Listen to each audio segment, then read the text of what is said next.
Dave was the funniest man I've ever met. You know, you hear all these stories about, you know, the criminal, the gangster. All I knew him as was just the nicest bloke I've ever met. When things were bad, he was always there for people he cared about. He was a genuine, great guy. Have you got any funny stories that come to mind? I could go on for hours about stories about me and Dave. One does come to mind. I remember being to one of the parties at his house, and I think I was on Tinder or something. I was chatting to this girl the next day, and she was asking what I've been doing my weekend. I said, well, actually, I've been at Dave Courtney's house last night. She goes, the Dave Courtney? I was like, yeah. She's like, oh, I don't want to be associated with a man like that, and blocked me straight away. Yeah, he was a great guy. Cheers, James. No worries. Dave was just a funny man, full stop. You know, there's so many stories that you don't know which one to put out first. Yeah. He was a very funny man, he was a very genuine man. Me, I used to love going round there and have a joint of beef. Dave, I've cooked a nice joint, can I bring it over? Oh, lovely, baby girl. You take it over there, there'd be half a dozen or more people, everyone's getting rolls and beef, and you know, you could go over David's miserable and come out of there like just cracking up. You know, he was funny, he had time for everybody. You know, really for everybody, and I miss him. They phone you up out of the blue, how you doing? I was in hospital, so I've had a heart attack, Dave. Look, just rest up, just do this. You know, he was there, he had so many people that he's helped, you know, and it's a shame he's done what he wanted to do and gone the way he wanted to go. And I take my hat off to you there, David. I miss you very much. I love you very much, and I think of you. My picture of you is at home on my mantelpiece. I laugh at you every day. You know, you was just a man with so many stories, so many things. Camelot Castle. Oh my God! When I went to Camelot Castle, like, wow. You know, it was just something else. Guns, swords, and everyone getting pictures. Like, oh my God, look at this. And then talking to Dave and like, oh, I've done this last night, I've done that last night. And it was like really interesting, you know, and stories and jokes. And he'd done lunch for me one day. You know, that's the sort of man he was. He wasn't just a gangster, he was a comedian. He was a genuine, loving man. And David, I miss you so much. Hope you're up there resting with the angels. God bless you. Being a good man. One of the loveliest people I've ever met in my life. Yeah. Last time I see him in that corner over there, funny enough. Sitting over there, wasn't he, boy? Yeah. That's the last time I see him. You know what I mean? The man was an absolute legend, loved him to pieces. Yeah, that's He was different gravy completely. I mean, loved the man. To be honest, when I first met him, didn't like him. If you want to, I got to know him in the end. He ran me every day, video called me most days, and we was really close to him in the end. You know what I mean? A lovely, lovely man, and great respect and greatly missed. You know, Dave Courtney. We salute you 1,000,000%. Just wish you were here with us now. You know. Yeah. You know what I'm saying? Hey, boy. We'll have a good day. We'll have a good day for him. Yeah. A lot of memories, obviously, in here with him, wasn't there? Yeah. And obviously at Camelot, you know. He's been around a long time, Dave. This is the Yellow Pages, isn't it? Well, you knew him better than me, Brian, didn't you? I mean, Brian went with you a long, long time. Any memorable stories, memorable days you had with Not Dave? really. Not we can talk about. Not we can talk about, yeah. But, as you say, but anyway, good luck today. And I salute him. Yeah, we come with respect for him, obviously. You know what I mean? So I'm Adam, one of Dave's closest friends. Obviously hit me very hard when Dave passed, as I was very, very close to him. I was with him most days, and spoke to him the day before he passed. Arranged to go for dinner with him and Andrea, my wife, and obviously when the news came out, it was devastating. I love Dave, one of the loveliest guys you'll ever meet, a heart of gold. You know, people portray him for something else, but he's not. If you met him, or ever got to meet him, he was just had the heart of gold and had time for anyone. Had some good times with Dave, through doing close protection for him, and some funny times actually when we went to Ukraine, back and forth delivering aid to villages in Ukraine that had been hit and bombed, and I remember the first time he asked me, he said, Adam, do you want to come to Ukraine? I said, well, you know, I've just come back from Ukraine. So I said, yeah, of course, I'll come to Ukraine with you. And we did. And he told me that there was a certain driver coming with us. And I said, oh, great, I know Bobby, he's a great guy, we'll have a laugh and all the rest of it. And on the day we were leaving for Ukraine, he decided to tell me there's another guy coming, there's no driving licence, he's on the run, he's wanted by the police. And I was like, what the fuck? I was like, you're having a laugh. And I thought he was joking until we got to Poland, to the border, and then the guy said, Adam, I'm on the run. The police look at me, I'm shitting myself, I give him my passport, I'm going to get arrested. And yeah, things went a bit sideways after that. And but apart from that, Dave was a lovely, lovely guy, and he's going to be sorely missed by all his friends here at the Blind Beggar and people who couldn't make it today. And yeah, cheers, Dave. Thank you. Basically, to be honest, about 11 o'clock at midnight, I was with my friend and all that. And we came to Plumstead. We was drinking a lot of beers. We got drunk and all that. We was looking at Dave's house and all that. And I thought, oh, shall we knock at his house and all that? And because obviously I admire him and all that. I'm a biggest fan and all that. So we thought, no, we leave it. It's 11 o'clock at midnight. So a week after, I went to his Plumstead again, where his house was, and I was admiring his house and all that, just looking at it like a crazy guy and all that. And I remember when he came out, he looked at me like this. He went like that. So being me and all that, being silly, I said, "Oh my God, it's really you!" And he's like, and he started laughing and all that, chuckling and all that. So he invited me to his house, and I said to him, "Just to let you know, Dave, I suffer with ADHD. I've heard that you're doing ADHD, like, and all that for charity and all that." And he said, "Yeah, it's all right and all that." And all. Basically, made me feel comfortable and all that. He gave me a cup of tea and all that. I had some photos of him. I would like to show you and all that. So when I get Wi-Fi. And yeah, so I think he was a nice person and all that. And, he beat my mate at pool with one hand. Unbelievable. And I got him to meet my mum and my girlfriend and all that. So it was a prank to my mum, and she was like, "Cameron, I know what you're doing." He's like, no, just like come in and all that. I met Brendan and all that. They made me feel comfortable at home and all that. And so it's all right. That's all right, isn't it? Yeah, it's good, man. Yeah. Have you got any thoughts? 4 times I've met him. He's a nice guy. 4 times. Have you got any messages you'd like to say to Dave? Obviously now he's no longer with us. Is there anything you'd like to say to him, a personal message from you today? Yeah, I do think it's sad and all that, but I suffer with mental health, but it was a bit shocking to me actually, because I looked on Facebook and all that, because I'm friends with him on Facebook. Yes, yeah. I wish he was here. I wish I was here so he could remember me, because He had all the qualities. He was great fun. He had a wicked sense of humour. He was a bad boy made good. He'd done some naughty things in his time, which made him a celebrity, which he didn't really ask for. It just happened. It sort of went with the territory, do you know what I'm saying? But he'd done a lot of bad things, but at least he owned up and admitted to him. He's one of the most honest people that I've met, and one of the funniest person I've ever met. A genuinely lovely geezer. People that slag him off either didn't know him, or they was envious of him, do you know what I'm saying? So yeah, he was a top man. I've got a lot of respect for Dave, and I miss him dreadfully. Any memorable days you had with him, or funny stories?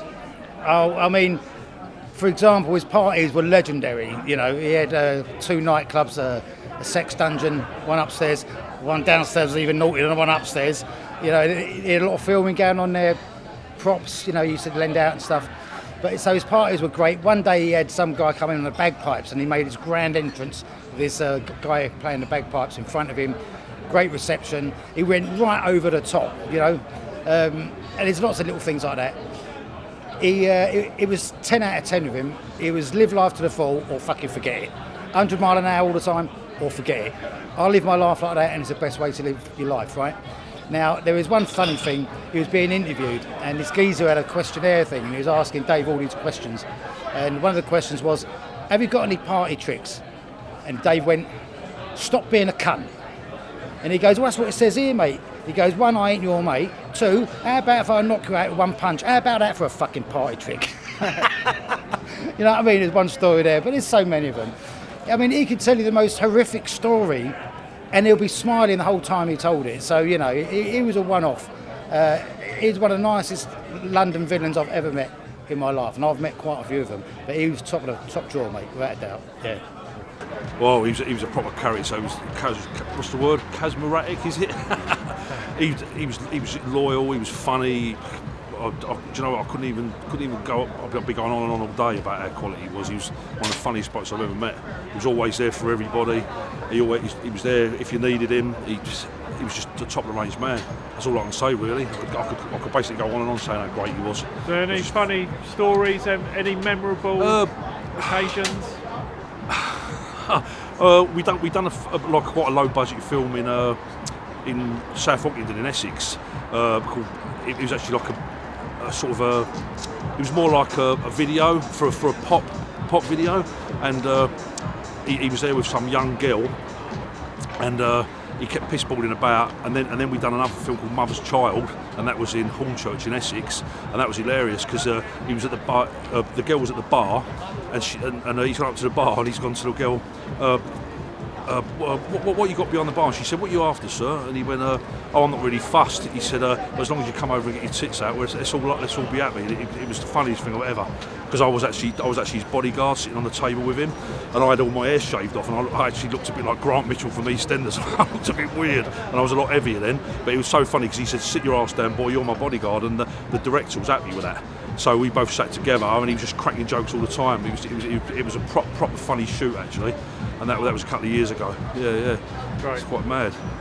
Cheers, Chris. Have you got any words that you'd like to say to Dave? All I can say is I'll see you on the other side, and I'll miss you big time, mate. Miss you big time. Many. Over the years, we've been on holiday together. I went to America with him. Met him 25 years ago when I took over the Blind Beggar. And it's been a roller coaster of silliness and craziness ever since, really. It's a privilege to have known Dave so well, you know. And it's been been heartbreaking. He's no longer here, but fantastic times. I think some of the best memories I've got here is mainly Dave just popping up. I'm just playing pool all day and just having a proper old giggle about what he's done in his stories. I mean, he's an encyclopedia of crazy stories. And there's sirens going by now, and some people might not know he played pool with one hand. He did, Do you want to tell us about that? Yeah. He was forever playing pool with one hand. He used to win most days as well. And I think we got him his first pool table from the Blind Beggar for his Camelot Castle when he wanted one, and that was we went over and christened that and had a few games on that. But he was a great pool player. Can't take anything away from him. He was good at it. He's probably like the best one-handed pool player. Well, I don't know anyone else who does it, or ever will. So unless somebody's only got one arm, and then the foot. And so, any really funny occasions? I'm trying to think. I can't think of anything funny. I mean, just memory-wise, it's just the volume of people that would come along, and the thing that I've realised with having this pub is he was the person you always wanted to walk in the door. The one that would make everybody happy. As soon as he came in, because he gave everybody time, and that was always a really nice thing for the house. He was an ambassador for the pub as well. Absolutely spot on. Very sad he's not here today.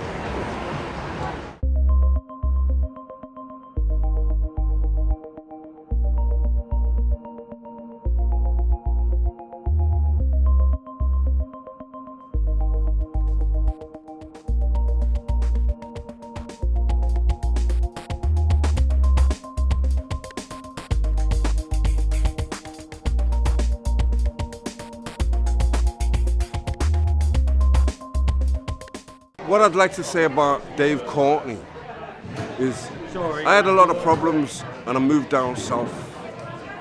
One of the first people to welcome me into London was Dave Courtney.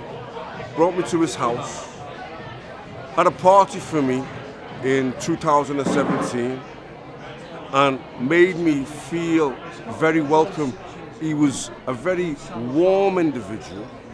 He was a very loving man. He was a very caring man, very charismatic and very funny. And I'm a very distant type of person.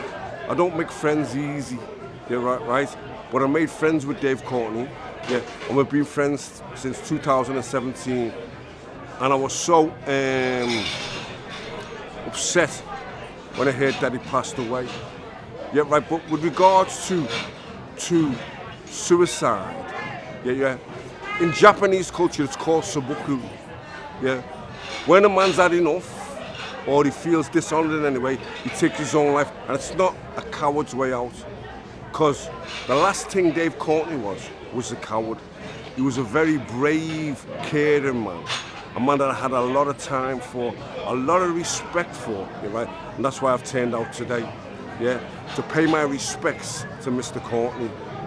When he passed away, and I wanted to go to his funeral, and we were told that the funeral was going to be for family only.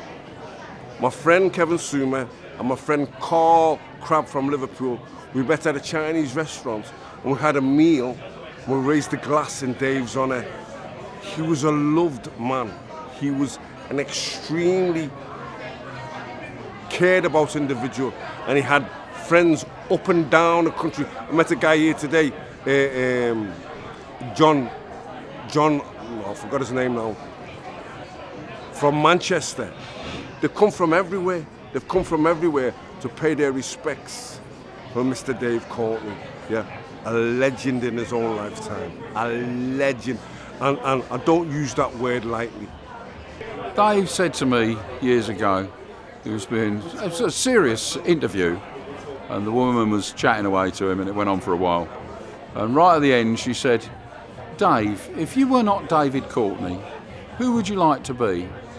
He said, "I'd like to be a centaur." And a centaur is half man, half horse. And she said, "Why would you want to be a centaur?" He said, "Fucking great cock and a licence to shit in the street. What more do you want?" And that was Dave Courtney. And he had some wonderful sayings. It's nice to be important. It's far more important to be nice. And he was nice. And I miss him. And that's a lot. Well, I knew Dave Courtney 28 years. I always found him the funniest man I ever knew, really, really. He could have been a film star, a comedian, you know, but other from that, I knew another side of Dave Courtney. I knew the very human side. We were in the visiting room of Leavenworth Penitentiary, and my dad said to me, "If you're going to be on the street, I want you on the street the right way." In his mind, the right way was to become a member of his life. And he looked at me and asked me a very serious question. He said, "Son, if you ever had to kill anybody, could you do it?" I thought about it for a minute and I said, "Yeah, Dad, if the situation was right, I could do it." I got my own jet plane, my own helicopter. I got a house in Florida, a house in LA, a house in New York.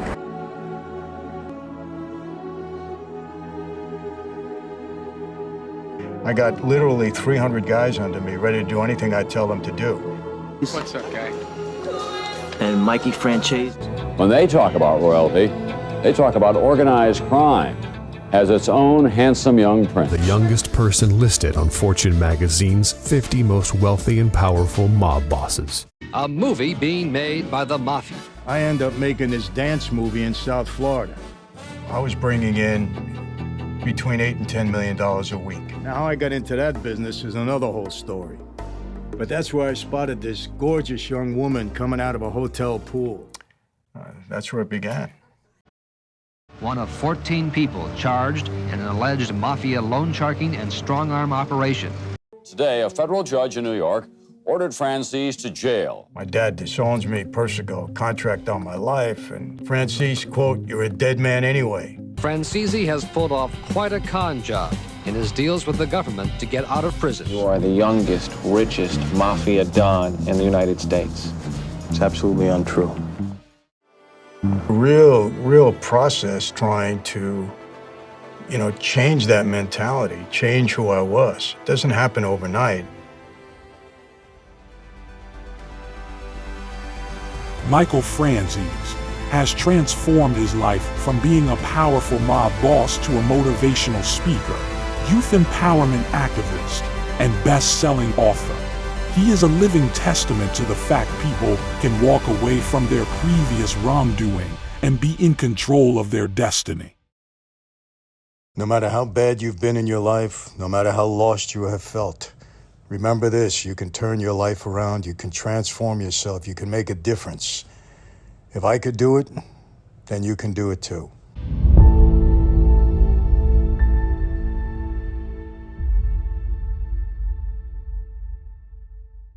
I'm really excited to be hosting the Michael Franzese 2024 UK tour. I was part of it last year, and it is mind-blowing, his mafia stories. Many of you are familiar with Michael because he was portrayed in the movie Goodfellas. Absolute classic. Now, the real deal is his stories about the Colombo crime family being one of the highest earners using the petrol scam, his relations with the Gambinos, stories about Gotti, Hoffa, Marilyn Monroe. It is endless. So come along, check out the show, and you can ask him questions at the end as well. The tickets are available, link in the description box, and I'm going to run down all of the locations. We have the VIP launch night in Chelmsford, Essex, on Friday, 15th of March at Chelmsford Racecourse. It is going to be a red carpeted extravaganza, star-studded launch, and there will be a DJ, dance floor. You can party the night away and rub shoulders with famous faces, and the ticket includes a 2-course meal. Then on Saturday, 16th of March, we're going to London in Kingston. Monday, 18th of March, we're at the Globe in Cardiff. Tuesday, 19th of March, we're at KO Media in Bath. Thursday, 21st of March, The Junction in Cambridge. Friday, 22nd of March, Central Hall, Southampton. Sunday, 24th of March, Birmingham, XOYO. Monday, 25th of March, Monastery in Manchester. Tuesday, 26th of March, City Hall, Sheffield. Thursday, 28th of March, Balmoral, Belfast. Saturday, 30th of March, The Helix in Dublin. Monday, 1st of April, The Tramshed, Glasgow. Tuesday, 2nd of April, is the Racecourse in Carlisle. Tuesday, 2nd of April, Carlisle Racecourse. Thursday, 4th of April, Castle Park, Doncaster. Friday, 5th of April, is the Flory in Liverpool. And here's what you're going to be getting to see at the show. Michael Franzese, the notorious former crime boss, often referred to as the Prince of the Mafia and a real-life good fella, has announced his new UK live tour, the Michael Franzese Remade Man Tour. Born into New York's violent and feared Colombo crime family during the peak of his career, he was making up to $8 million every week from legal and illegal businesses. He was even named by Fortune magazine as one of the top 50th most powerful and wealthy mafia bosses. He was even named by Fortune magazine as one of the top 50 most powerful and wealthy mafia bosses. This event promises an explosive conversation with myself as the host.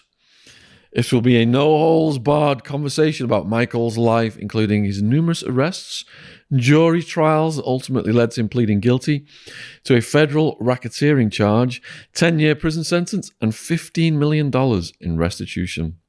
After his time in federal prison, Michael is now on a path of redemption. He is open and honest about his past, eager to share the compelling experiences of his former life. Beginning on Friday the 15th of March, his 15-date UK tour will exclusively feature live on-stage discussions. Together, we will take the audience on a deep dive into the world of organised crime, sharing captivating tales and previously unheard insights into the past, present and future of the mafia. This is a rare opportunity to ask questions during an interactive Q&A. It's a must-see for true crime enthusiasts and anyone curious about the underworld. For more information about the exclusive in-person event, check out the link in the description box if you're watching this on YouTube, or go over to Eventbrite and put in Michael Franzese and you will see all the venues and you'll be able to get the tickets. You can also go to gadflyentertainment.com. Cheers. My name's Angela. Yeah. Now, Angela, obviously you knew Dave very well over the... how many years? 5. I was with him for 5 years, the last 5 years. Tell us about, what was his kind of mood over that last 5 years? We were silly as arseholes. Wherever we went. He brought out the child in me and I brought out the child in him. And we laughed. For 5 years we laughed all day, every day. Did he have mental health issues? Yes, he did. And I knew that he'd had enough. We had talked about it. Several times we talked about it. And I said, if that's really, really, really what you want to do, then you've got to do that. I didn't actually think, that it was coming on the day that it did, but... Was it a big, huge shock? Oh yeah, I was on the phone to him until 4 o'clock, 5 o'clock that morning, and he was at peace with everything. So you actually were the last person that... I was the last person to speak to him, yeah. Did you remember what he's kind of like? He was at peace, he was so calm. Looking back now, there was some obvious signs of the fact that he was fully dressed. Anyone that knew David knew, if ever you FaceTimed him after 5 o'clock in the afternoon, he hardly ever had any clothes on. He definitely never had his top on. And that night he was fully dressed. He had his shoes on, everything. So he knew he was going to do that. And you spent the last day with him? Yeah. Yeah, we went to Charlton and all that. And no indication in the day at all? No, not at all. Just the fact that he was, he found it hard to get motivated, to get excited about anything really. And it was all a bit of a slog. Well, what was your fondest memory of him? God, I've got too many, man. He's a funny man, wasn't he? He was the funniest man I ever met. Yeah. He really was. He made me laugh. That is the thing that I miss most now. I don't stop to cry. He's laughing.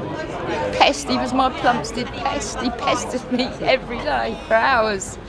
Talking nonsense. But you looked after him, didn't you? I mean, and you were so close to him. Yeah. Now, of course, your daughter is going out with Brendan. Getting married. Brendan is now about to become my son-in-law. Really? So you're very intertwined in this Dave Courtney kind of legend. Yeah, and we, it's great. Yeah. So you're missing him? Oh, just a bit. He's such a big character, it's so difficult to replace. No, you can't never replace him. Never. Thank you very much for that. You're very welcome. Oh, I'm sorry. I don't even remember the first time I met Dave. I'd seen Dave from a distance. There was a presence in the room. You'd see him, you'd notice him, you'd have a look at him. And then we ended up in company and chatting. And then we ended up in one of your films. And you just become friends, birds of a feather, whatever. And we had a laugh together. Everybody had an opinion on him. Those that knew him loved him. Those that never met him, 6 of one, half a dozen of the other. Some people would say nice things, some people would love to meet him, some people would say bad things. But no one ever said it to his face. Because within 5 minutes of being in the same room as him, you thought you were his best mate. And everybody loved him. And everyone would talk to him, he would talk to him, and he would make anyone laugh, even at the most wrong, inappropriate situation. There wasn't a filter. There was just naughty. And I don't mean nasty naughty, I mean when a little boy does something and you just giggle. It was childish but funny, but then intellectual and funny. It depended on whatever was just inappropriate enough to be funny, that was Dave. And that was how he used to pull it out the bag. And he was very clever as well, wasn't he? He was a clever guy. He was a leader of men. You don't get from where he was to where he went and the adventure he lived if you're not.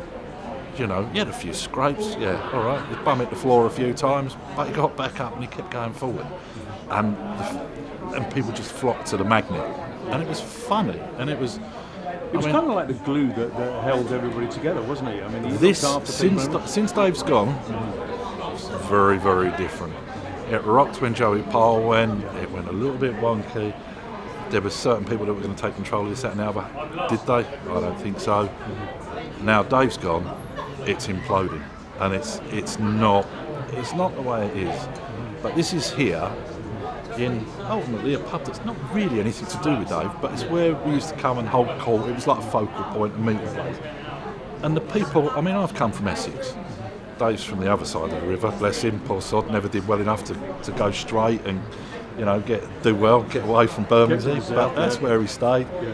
But then I'm in there and I'm seeing people from Manchester, people from Yorkshire. I mean, I was just talking to Stephen French, you know, Liverpool. People have travelled from all over the place. And everyone's talking about him. No one said a bad thing, ever. Funny tonight, you know. Everyone's saying the right things, and the things I've heard. I was sitting with Lou when you were interviewing. He's sitting there, and the nice things people are saying brought my friend to tears because they're true. They're not. You know, the people that don't know him have an opinion. The people that do know him fell in love with him. You know, everybody thought they were his best friend. Not everyone was, but he made you feel important enough to be, and that's the mark of a man. That's why I've come up today. I've come on my own. Come on my own, knowing I'm not going to be on my own. Because the people he drew together, every walk of life, the short, the tall, the fat, the thin, the black, the white, the yellow in between, everybody has turned up for one. He's not even here, and he still fills the pub. There you go with that, you know. And anybody that did anything that they shouldn't have done since he passed, I'm not happy, and it's not the right thing to have done. And I've got a strong opinion, but I keep it to myself. Some people overstepped the mark and they did something that was inappropriate. It wasn't right. Very disrespectful for someone that we all hold as a friend. Absolutely. Well, thanks very much, Dave. You knew him for a long time, and I know he valued your friendship highly. Yeah. He took me on adventures. We had fun together. So, yeah. So I'm here with my great mate Lou Lewis. How are you, Lou, and why are you here? I'm all right. We're here to celebrate the life and times of David Courtney. Sir David Courtney, OBE. Let's get it right. You spent a lot of time with him. He used to come over to your house, didn't he? And used to show off your guns. And we had such a laugh. Yeah. We had such fun. I've never had so much joy with anyone in all my life, including women. He was such a laugh a second. Yeah, some of the stuff he come out with, you know. I mean, you were down when we did the film when he was riding a tank. Do you remember that? That's right. Yeah. He murdered Brendan, and then got out and shot him as well. What's your best memory of him? Oh, I think maybe the first time I met him, I think I freaked him out a bit. He was kneeling down by the side of a car in Hagerstown one night, and I came up briskly behind him and said, "Hello, Dave, nice to meet you." And he sort of jumped, wasn't expecting it. But some of the things the thing that amused him, I told him about a court case I was involved in. He knew all about it. He said, "You're going to get 2 years. It's firearms." He said, "You're in trouble." And I was shitting it, as you can probably well know. Wasn't I there? Yes, you were. Yeah, wasn't I a character witness? Yes, you were. Yes. And when all the doings was over, I came out of court, and Liam was there, who'd stood up and said what a sound man I was with firearms. And a close protection squad from the royal family had got up and said he's very good around firearms, etc. I came out of court and I had Liam, Richard, my brief and my QC in front of me, and I put my arms round them and rather loud said, didn't mean to be loud, I didn't realise prosecution was coming out of the court at the same time, and I said, "Finest country in the world, kill his hell and free as a bird." And I just looked around and thought, oh shit, I wish I'd have said that in front of him. Yeah, we might even have to cut that now, so it could be banged up. But when I told Dave that, he thought that was so funny. He said, "Run that by me again." The finest country in the world. Yeah. He was there, and that to me was why I love the man, and why I'm choked, and why I don't come out much more days. Not really to place it. I put my face out there, but I come out today out of respect for Dave and his family. But like he always played Dave really well. Do you know what I mean? He did play Dave really well. I mean, over the film stories, I got stuff like when we actually went to Cannes, and he took the film to Cannes. So it was an achievement to actually make that film.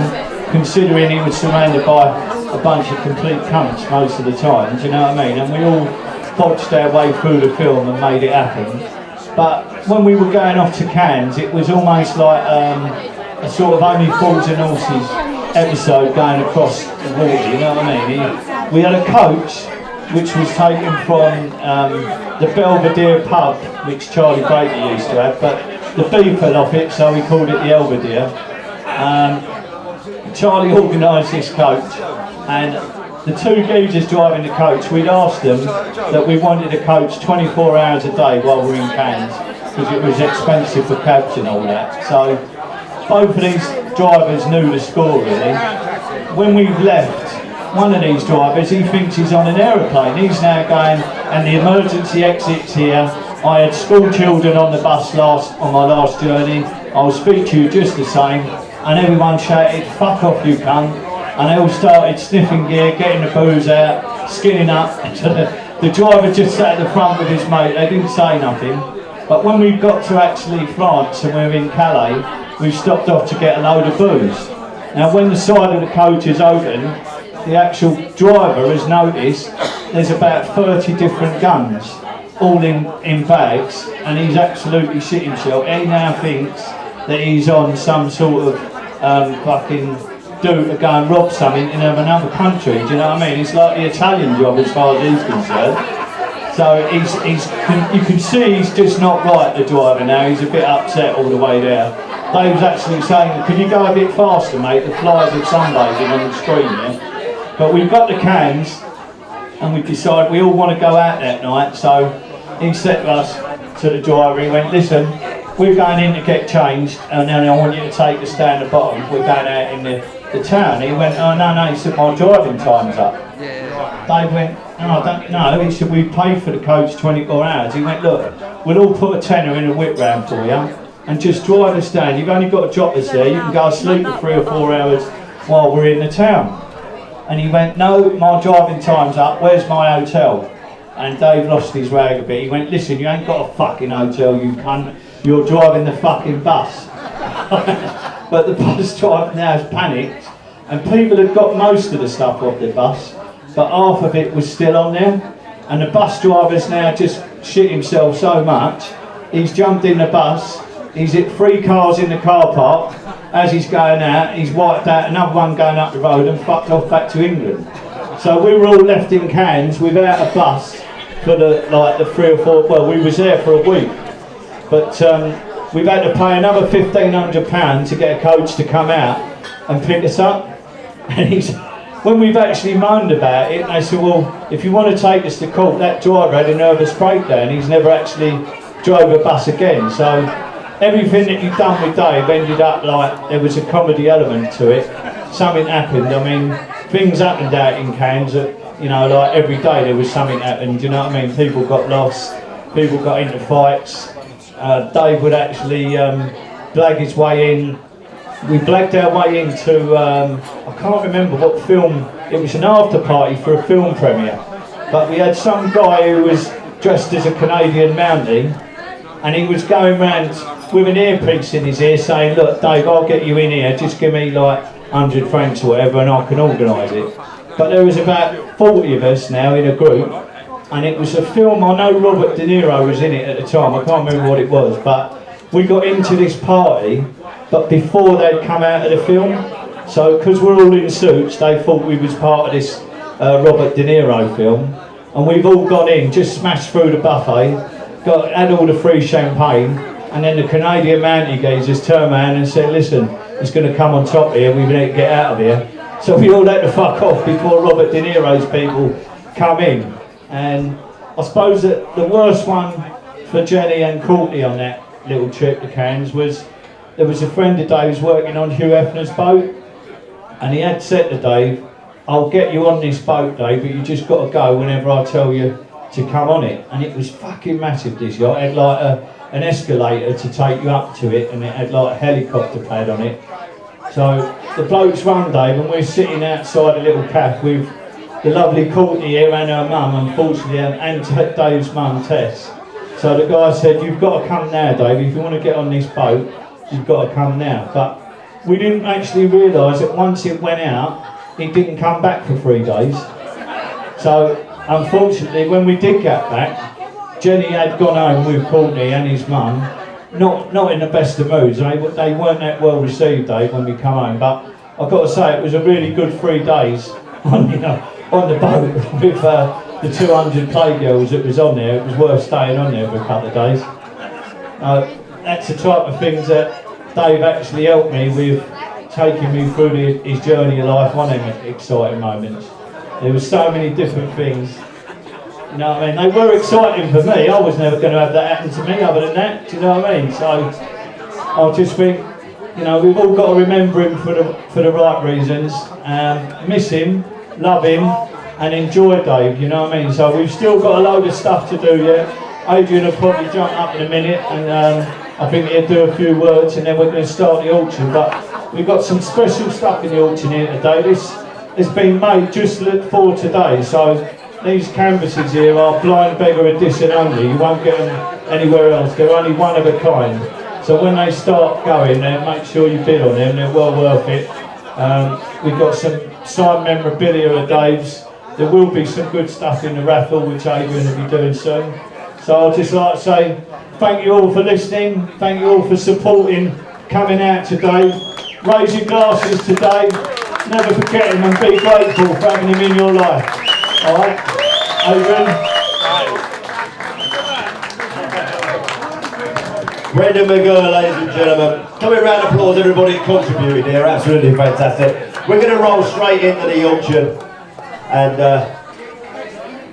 once again, this is one of the beauties of coming out to these things, is you are going to get one-offs here. So just need some prices for these wonderful things.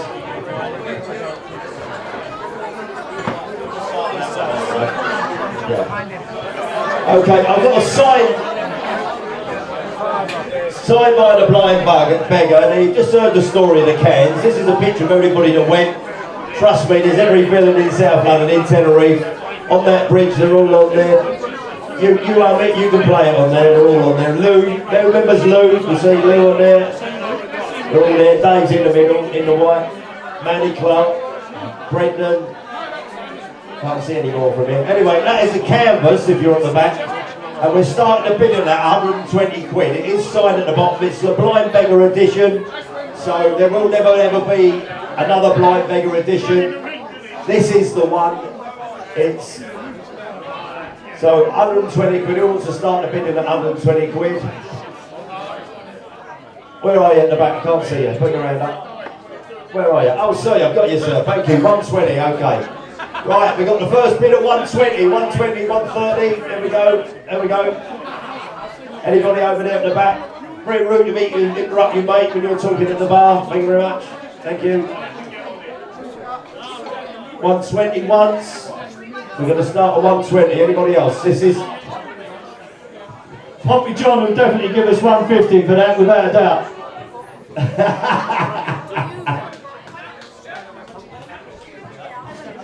What you got then, John? You in?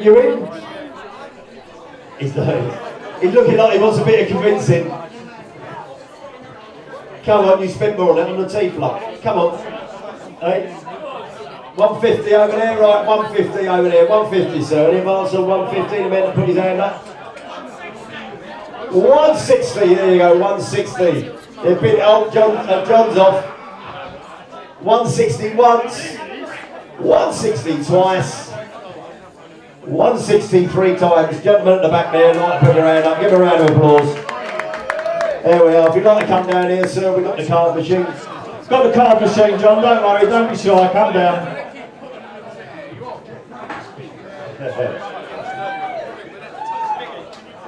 Here he comes.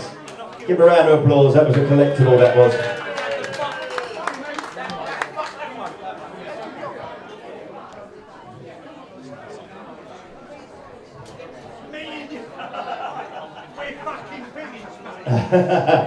How are you, mate? Well done. Give this man a round of applause. Well done, sir. And if you don't mind me saying, I do like your jacket. Have you got to put it back round the boiler when you get home tonight? Or while he's doing that, once again, signed by the Blind Beggar.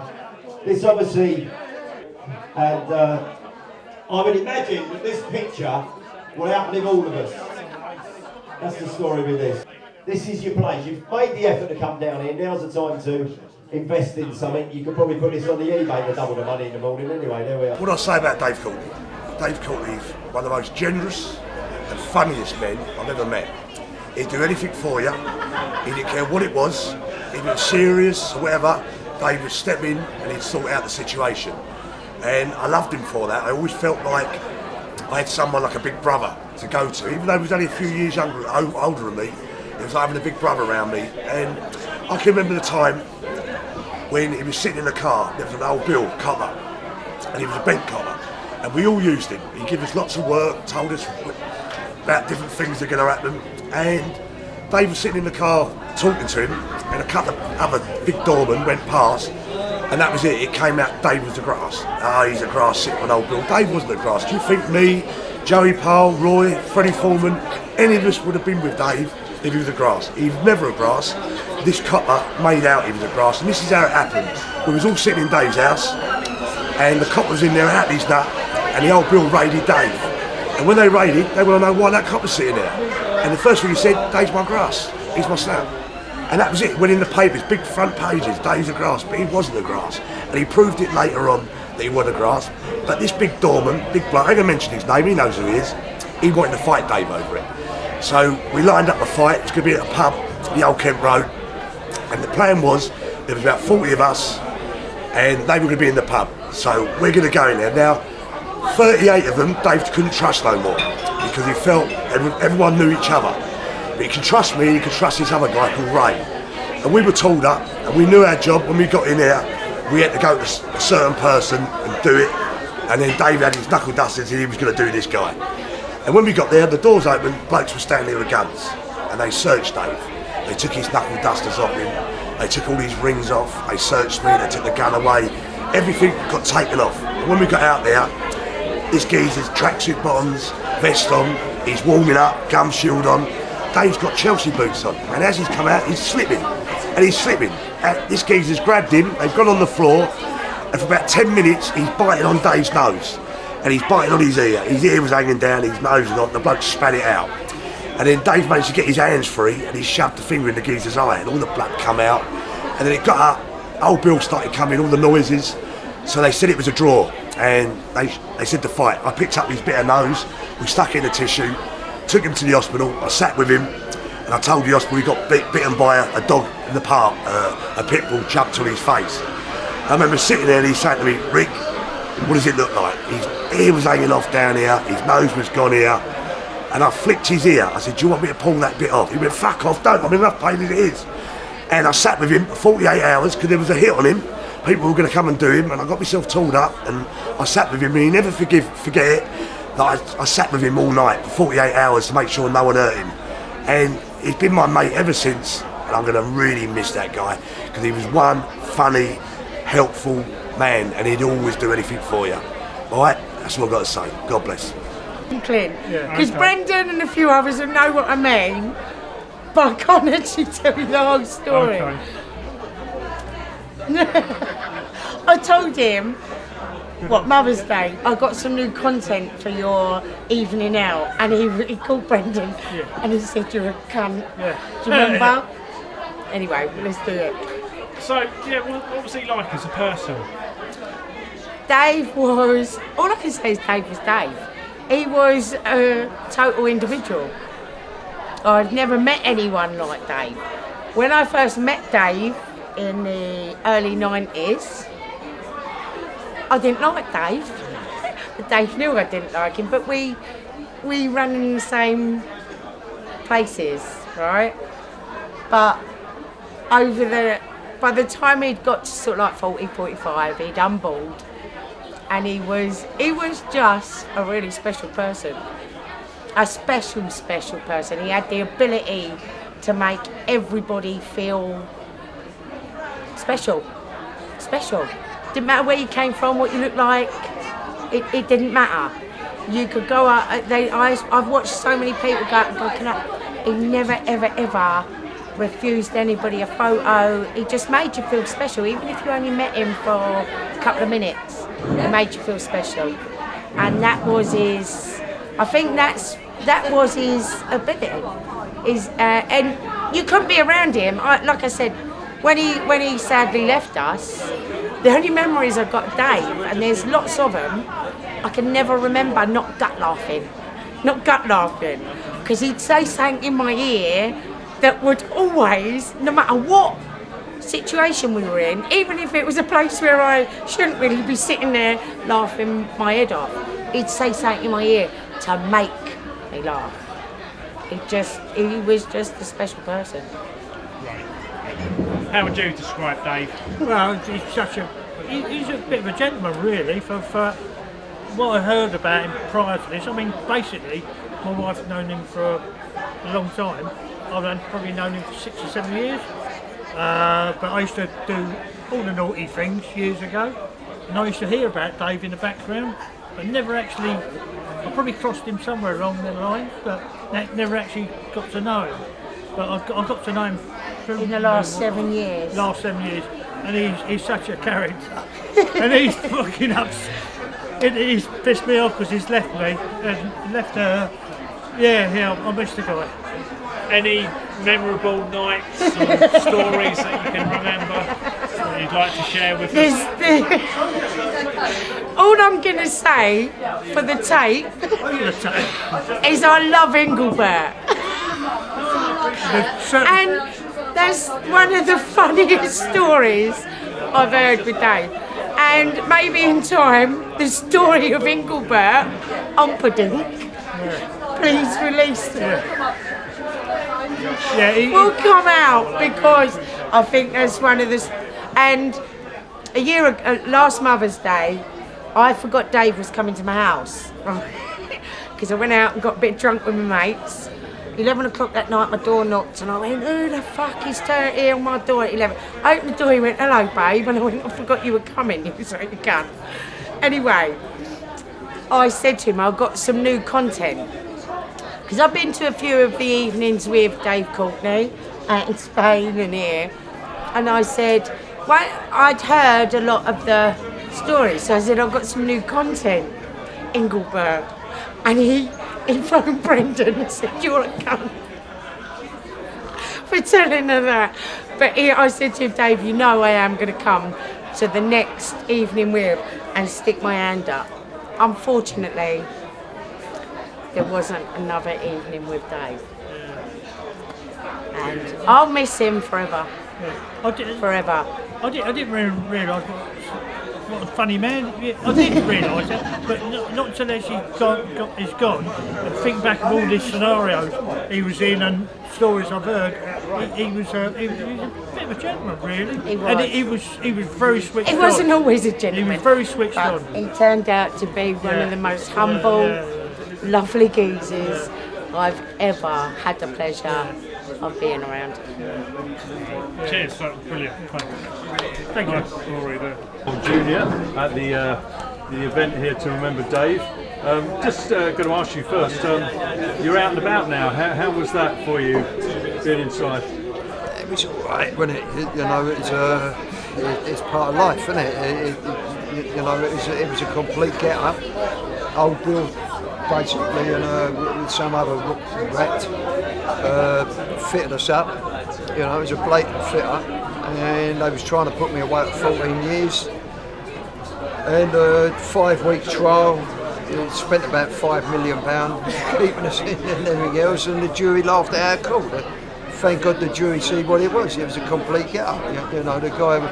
There's no defence in other countries. You got what they call an agent provocateur, and he's a guy who's a grass and he's working for the old Bill. And he basically fitted us up, told lies, and thank God we had the right legal team on the day. And you know, the day fucking 5 weeks on, and they discovered all the truth. They discovered all the truth, and it come out, and the jury all come back and just went not guilty. You know, the jury was giving us the thumbs up. You know, because they could see what a get up it was. You know, the old Bill. So, but they still put you away for a short time though. 7 months on remand in Wandsworth. No chance of getting bail, because what they made of it you know, obviously they wanted to make a big thing out of it. It was when I went up to bow, they turned around and went, I mean, he's head of a major South London crime family and this and links to the mafia, links to Escobar, you name it, they said it. They called us the South London Sopranos. You know, no chance of getting back. Absolutely not a chance. You know. So we just went, right, well, let's go to trial. Let's go to trial and let's get the truth out. You know, I knew what the truth was, and when we got the guy on, the guy owed us a lot of money, straight deal, business construction deal, and you know, when we went there and they turned around and went, Joe, you threatened to kill this man on the meeting. I said, well, how do I threaten to kill a man on a meeting when I've asked him to do a payment plan? It don't add up, does it? You know, and you nicked me for blackmail. You know, I said I couldn't have been, you know, bar turning up with a box of chocolates and flowers. I couldn't have been no more diplomatic. I said to the guy, look, have some time to pay. But you know, you took a liberty. You owe money. But little did we know he owed everyone. He ripped everyone. You know what I mean? So you're pleased to be out and about? Yeah, of course. And you're here for Dave tonight. You must have some great memories of him. All those fantastic nights at Caesars. You know, he made it a lot of the time, didn't he? You know, Caesars, you know yourself, it was crazy times. It will never be repeated. Tell us about that night. It was the one night that I missed, where there was an absolute whole fight breaking out, and it went on for 20 minutes or something. I need to call Ricky over for that, I'll tell you the truth. Rick, come here. Because that was such a night. You were there, weren't you? Yeah. I'll tell you, it's funny you said about, you know, when it kicked off that night, when it proper kicked off. Caesars. And then what happened was, it's like what we used to do is like, you know, I remember Ricky saying there, and Sven, he knocked the guy out in 20 seconds. If that, yeah. And there was a lot of Chelsea boys in there. There must have been 300 headhunters in there. And they're all giving Sven jip. All saying like, you know, and I'd shout at one. And I said, why don't you get in the fucking ring then? You know what I mean? The one who's gone, yeah, I'll get in the ring. And I remember Ricky going, Joe, he's gonna go up. Well, Sven's got in there. He couldn't care less, could he? And he's bashed the guy up. You know, I won't slag the guy off because the guy had a lot of balls. You know, maybe he had a lot of balls because he was boozed up and a bit of that. I don't know. Yeah. But he got in the ring and he put up a better performance of what the With his jeans on, wasn't it? Shout off, pair of jeans. But that he's knocked it. The guy he knocked out was one of the top boys of the Chelsea. Yeah. So then, our other fighter, Glenn Reynolds, remember Glenn the Menace? Now, his opponent ain't turned up. So another one of the Chelsea boys has gone, well, I'll fight him. So I've got him in the, and this is the last fight of the night. So everyone, 11 o'clock at night. Oh, I made them see the doctor first, didn't I? So they got to see the doctor before they get in there. Yeah. The doctor had to go and do a quick medical on them. The doctor was going mad. Yeah. He was going mad. And then, and I remember the guy, I won't say the guy's name, but, you know, he's going, Joe, you've got to tuck me up here. You've got to tuck me up here. Am I going to, you know, I said, just get in and have a tear up. But he's got him, well, he's trying to bite Glenn Reynolds, isn't he? Within 30 seconds, he's trying to bite him, isn't he? And Glenn's a dirty fighter, isn't he? So Glenn's put him on the floor and started stamping on him. And I can hear Ricky going, no, on the bike. Like, well, that's when it kicked off. I remember when it kicked off, I've never seen so many doormen and old boys with white towels over their head, blood. They were covered. I've got up the balcony, all the old Bill were standing there looking over. I went, are you going to stop this? They went, fuck off, we ain't stopping that, they'll stop itself. And they left it. On for like 20 minutes. Yeah, it wouldn't stop. And it was, we was on the top, you know, the VIP bit. And you had bottles in. And everyone's trying to get on the VIP, and there's me and about 10 fellas. And I'm slinging bottles, like ping, ping, ping. I'm throwing bottles, stopping people getting up.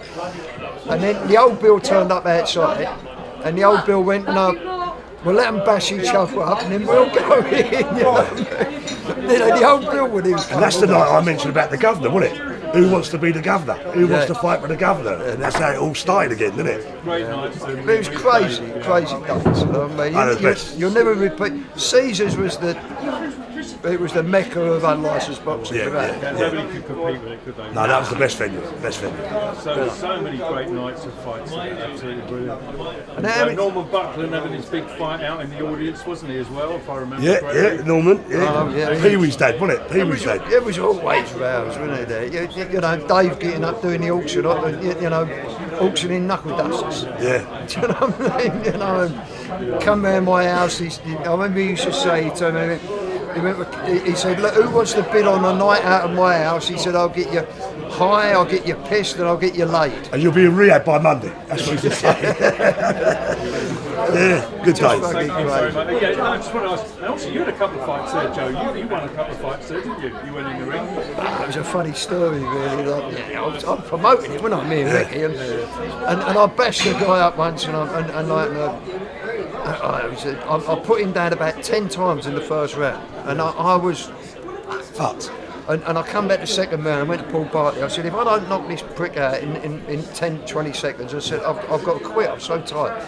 And I bang, bang, bang, the ref stopped it. I went, thank Christ. And I was all proud, I beat him up. And then also, I got into the bar like that, and he's come out, all right, Joe. I said, all right, do you want a drink? And, you know, my opponent.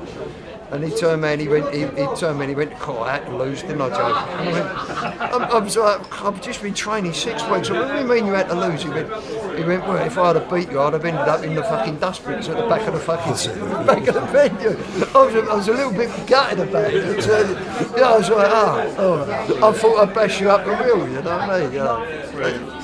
Well, it was more to remember Dave. A lot of people, we didn't get to have a proper send-off for Dave. I know we had a party at the house, but this has been like a proper remembrance day, sharing some stories, letting people know that we still love him, he's still in our hearts. It's just been like a gathering of all the old proper faces that love Dave, being able to come to a place that he used to go and enjoy, and just it's almost like he's still here in some ways. Yeah, I mean, it's been quite a lot of turnout, well-known faces here. You know, Joe Carston and French, to name but a few. I've got to be honest, it was a weird one for me today because I had my dad's cremation on Thursday. I didn't really have time this week to prepare this show as much as I'd have liked to have, so we have sort of winged it a bit. We just got up and made it happen, but with Mercy beside me, she gives me so much strength, and she does make it happen. She makes it work. I'm thinking that there's a wedding. I mean, it's a rumour. We're hoping to get married. I have asked her, she has said yes. Yeah. So is that an exclusive? That's an exclusive, yeah, that's an exclusive. Yeah, we have that. But she is like a rock for me at the minute. We're good for each other. Yeah, she's been bring the best out of each other. Especially with Dave passing. Dave left me with what I call mercy upon my soul. That's that, and he planned this because he orchestrated us getting back together 2 months before he left us. That's fantastic. The second day we were back together, he did say, "You two will get married." Well, I hope we get an invite to the wedding, you know, and we're looking forward to that. Well, I'm going to kick back that fucking deal with that magazine lot, and like it's down to you, Liam. You can have an exclusive rather than Viz. Yeah, okay. What do you think Dave would have thought, you know, about tonight? I think he would have been happy with the turnout. He's still very, very deeply loved and thought about, and it just proves once again what a character he was. Do you know what I mean? It's now, I think it's dawning on people that what he done was extremely brave. You know, he took control at the end of his life. It wasn't a thing he done in stupidity or temper or sadness. It was a calculated decision that he made, that he was not going to waste, you know, the last bit of his life being a burden to anyone else, and that's how much love he had for us. Absolutely fantastic. And actually, you know, when you think about it, it is a very brave thing to do. But Listen, I mean, you know, he had fucking balls of steel, absolute balls of steel, to be that calculated and do it. You know what I mean? It's one thing saying you're going to do it, but it's another thing making video messages to all your loved ones, planning your exit so meticulously, and like I said, he made it as painless for us as he could. Do you know what I mean? Like, I couldn't have asked for a more loving, better friend.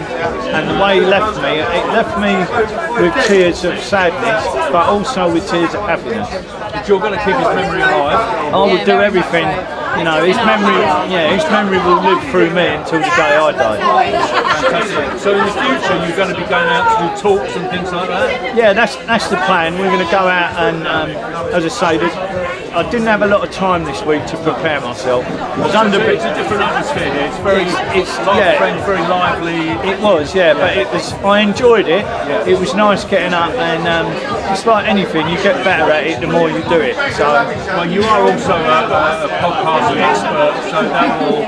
Well, it'll just grow from there. You know, like I'm thinking I'll be at the old Bifters within a couple of years. You know what I mean? Absolutely. So, and for people who want to know what's happening with Camelot, how long before you go? We're going to move out of Camelot, I think, around the end of May, and it's going to be redeveloped. The club will be knocked down and sold. There's going to be building houses there, so it's the end of an era. It almost feels like Studio 54 closing. Yeah, it will be. You know, that's what it feels like to us. The moment that you close that door, it's going to be so weird. Well, the party next Saturday on the 17th of February, which would have been Dave's 65th birthday, is going to be emotional, but we are going to enjoy it, and it's going to be the final ride at the castle. Do you know what I mean? So I think I've got. You're going to pack it all up. Yeah, we'll be auctioning stuff off from the house and gradually getting everything sold. As I say, like, I've got 2 letters of noise complaints at the minute. Luckily, there's only going to be one more. Yeah, fantastic. So you don't care? I don't care. This is the last one, so you know what I mean. It will be noisy on the last week. Well, I think everybody would like to thank you both for looking after Dave and you know, just keeping his memory alive because he's such a miss. And can I just say, I'd like to thank everyone who has supported Dave. I'd like to thank the people who respected his wishes in his passing and how dignified they have been.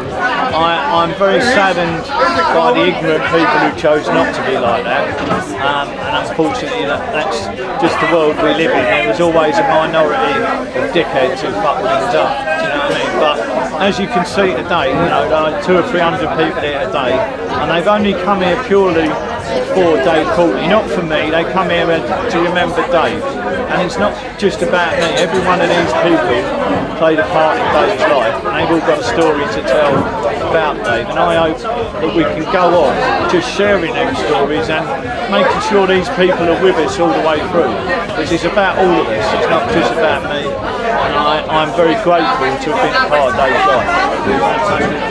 Thank you very much. Looking forward to the wedding. Thank you. Lovely day.